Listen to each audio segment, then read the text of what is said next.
নমস্কার, আমি সুদীপ। আর আজকে আপনাদের যে ঘটনাটি শোনাবো সেটা অলৌকিক ঘটনা বলতে পারেন, এবং অলৌকিকের থেকেও বেশি হচ্ছে সেটা ট্র্যাজিক ঘটনা, ভীষণ ট্র্যাজিক। ঘটনাটি বলেছে আমাদেরই চেনা পরিচিতর মধ্যে একজন। উনি একজন ইংলিশের খ্যাতনামা টিচার। উনি ব্রেনওয়্যার ইউনিভার্সিটি বা এ ধরনের বিভিন্ন জায়গায় উনি চাকরি করেছেন, এবং স্টুডেন্ট গ্রুমিং, ইন্টারভিউয়ের জন্য রেডি করা, বা মানে ইংলিশে ওনার AA আছে, ইংলিশে MA এবং আরেকটা সাবজেক্টে MA আছে, এবং ইংলিশে উনি PhD করেছেন।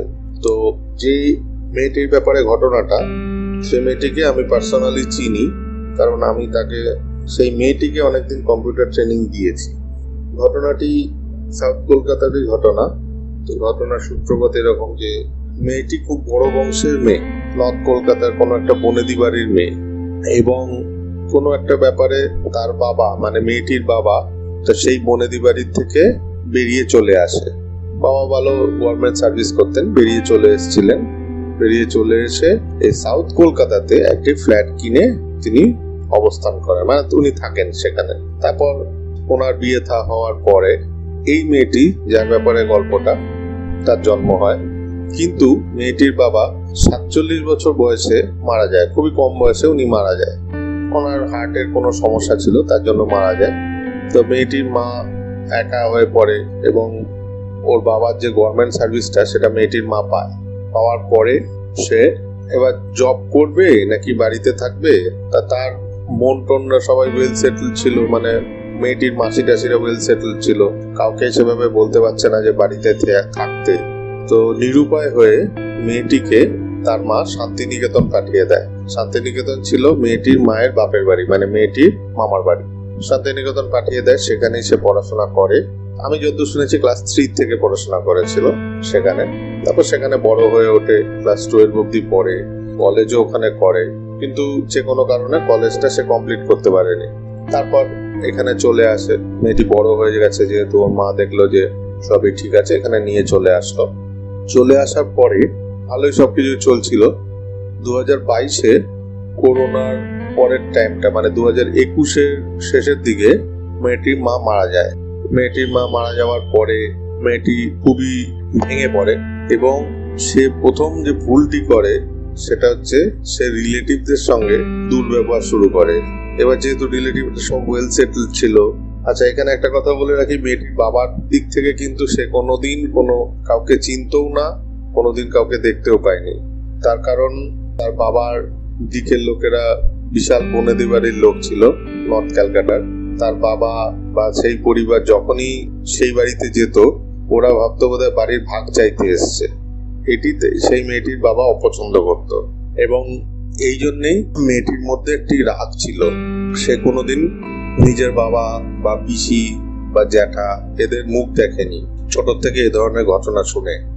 এরপরে মেয়েটির মাও মারা গেল, তাহলে বাবাও মারা গেল, এবং রিলেটিভদের সঙ্গে দুর্ব্যবহার করাতে রিলেটিভরাও কেউ আসতো না। যতদূর শুনেছি কোনো একটা মাসি মাঝে মাঝে তাকে ফোন করতো, সে মাসি হয়তো যোগাযোগ রাখতো, ডিটেলস আমি বলতে পারবো না। তারপর মেয়েটি একটু বুদ্ধি শুদ্ধি মনে কম ছিল, মানে আমি বা ওই স্যার যার কথা বললাম যে ওই ফ্ল্যাটেরই অন্য অ্যাপার্টমেন্টে থাকে, আমরা ফোনে সবসময় ওকে পরামর্শ দিতাম যে তুমি কোনো একটা বিয়ে করে নাও, আর তুমি যদি বলো তাহলে আমরা, যেহেতু তোমার কোনো রিলেটিভ আসছে না, আমরা যেহেতু তোমার সঙ্গে পড়াশোনার ব্যাপারে যুক্ত, আমরা দেখছি কোনো ভালো ছেলে দেখে তোমার সঙ্গে বিয়ে দিয়ে দিচ্ছি। মেয়েটি কিছুতেই সে ব্যাপারে রাজি হতো না। মেয়েটি রাজি না হওয়াতে, কেন রাজি হতো না সেটা আমরা বুঝতে পারতাম না। এটা 2021-22-এর ঘটনা। তারপরে একটা টাইমে এসে আমরা কাজে ব্যস্ত হয়ে পড়ি, এবং মেয়েটির সঙ্গে ওই ফোনেই যোগাযোগ থাকতো। তারপর একটা অদ্ভুত ঘটনা ঘটলো।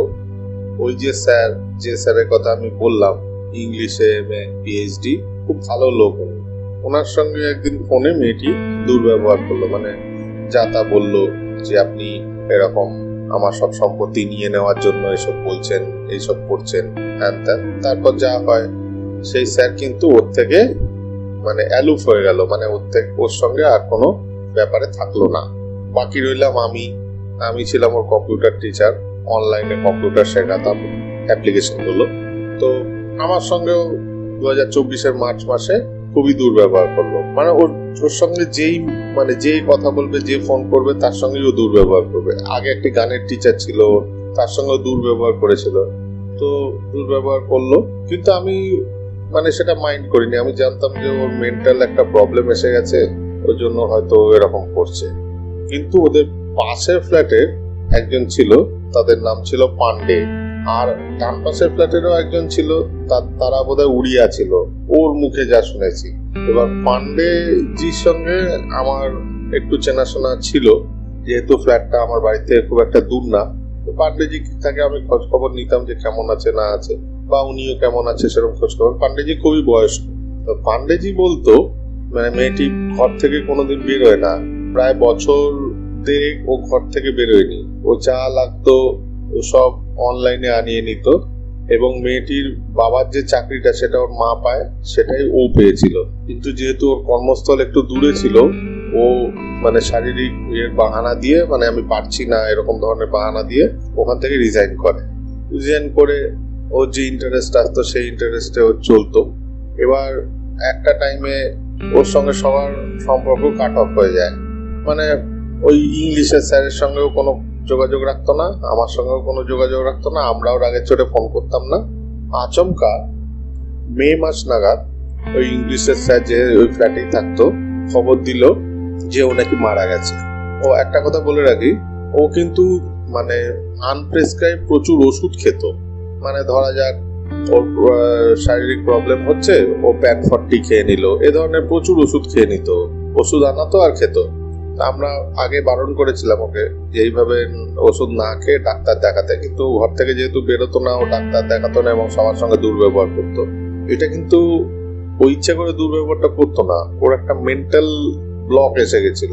ঠিক সময় যদি ওর বিয়ে হতো বা কিছু হতো, তাহলে ওর হাজবেন্ড হয়তো টেক কেয়ার করতো। একাকিত্বের একটা প্রচন্ড প্রভাব ওর উপর পড়তো। ওর মার ফটো নিয়ে ঘুমাতো, এগুলো আমাকে নিজেই বলেছে যে আমি আমার মার ফটো নিয়ে ঘুমাই খাটে, এবং আমি মনে করি আমার মা পাশেই আছে। তো তারপরে যখন মারা গেল, তারপর ফ্ল্যাটের লোকেরাই সব ওকে লাস্টের দিকে হসপিটালাইজ করেছিল। কিন্তু ওর হার্টের এবং প্রেশারের এমন অবস্থা হয়ে গেছিল যে ওকে বাঁচানো যায়নি। 32 বছর বয়সেই মারা যায়।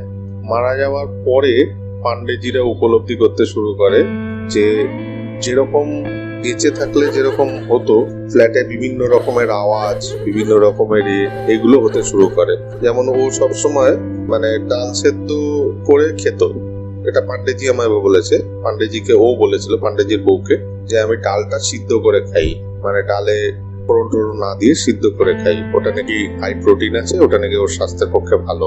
তো ডাল ফাল সব বিগ বাস্কেট থেকে আনাতো, সবজি টবজি যা আছে সব বিগ বাস্কেট থেকে আসতো, বিগ বাস্কেট বা এ ধরনের অনলাইন থেকে। ও কোনোদিন বেরোতো না, 1.5 বছর বাড়ি থেকে বেরোয়নি। তো সেই ধরনের আওয়াজ, মৃত্যু একদিন পর থেকে সেই ধরনের আওয়াজ ওর ফ্ল্যাট থেকে আসছে। আর পাশে যে অসমিয়ারা থাকতো, ওরা কিন্তু ফ্ল্যাটে থাকতো না, ওরা লক করে দিয়ে চলে গেছিল বহুদিন আগে। 6 মাস 7 মাস ওদের ফ্ল্যাট পড়েই ছিল লক করা, কাজে ওখান থেকে আওয়াজ আসার প্রশ্ন নেই। পান্ডেজি ফ্ল্যাটে তো হচ্ছেই না, কারণ উনি তো ওই ফ্ল্যাটেই আছে, এবং উনি সেটা আমাকে বলে।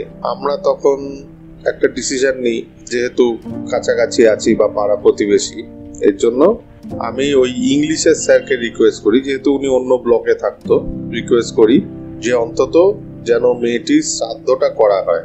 কিন্তু যে কোনো কারণবশত এখনকার লোক জানি না এতটা স্বার্থপর হয়ে গেছে।